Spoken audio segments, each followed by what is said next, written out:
Magandang umaga po sa lahat. Luzon, Visayas, Mindanao, kung saan kayong dako ng mundo po, tayo nagbabalik dito sa aking munting channel, Samuel Soriano TV 29, para mag-discuss ulit ng another coins. At ito po ay ating hilig po, pangungulikta po ng barya, kaya ho tayo nandito. Magandang umaga po sa lahat ng kolektor, kung saan kayong dako ng mundo po. Ayan, Merry Christmas po sa lahat. Merry Christmas din po, ay nabubulo na.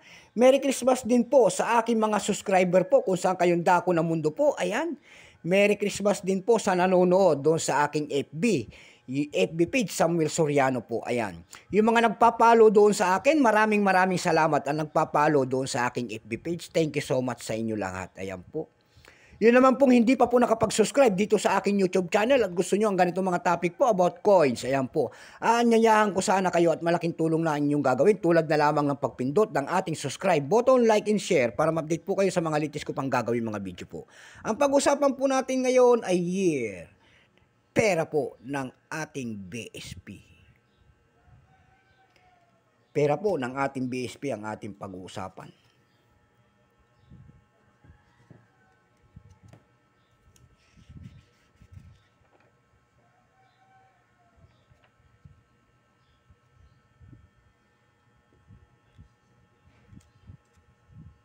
Hindi ito.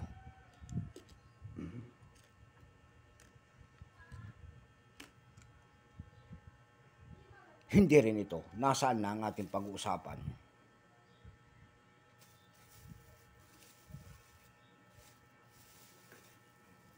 Nawala ang ating pag-uusapan.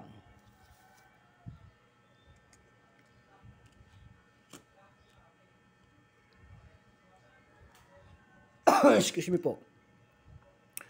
Ito pala ang ating pag-usapan. Ayan. Makikita nyo po ang isang imahe ng isang lalaki nakaharap po sa kanang bahagi. Ayan. Ayan po. Siya po ay si Apolinario Mabini. And then 5 pesos po. And then year. And then Metmark. And then Republika ng Pilipinas.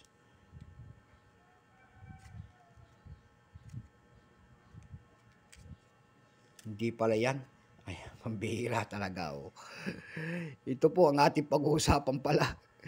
10 pesos po ang ating pag-uusapan year 2003. Ayan. Bago tayo magsimula sa ating talaking, kilalanin mo muna natin siya. Siyempre po. Issue po, Philippines po. Period, Republic, 1946 up to date po. Type, standard circulation coins, years 2000 hanggang 2017.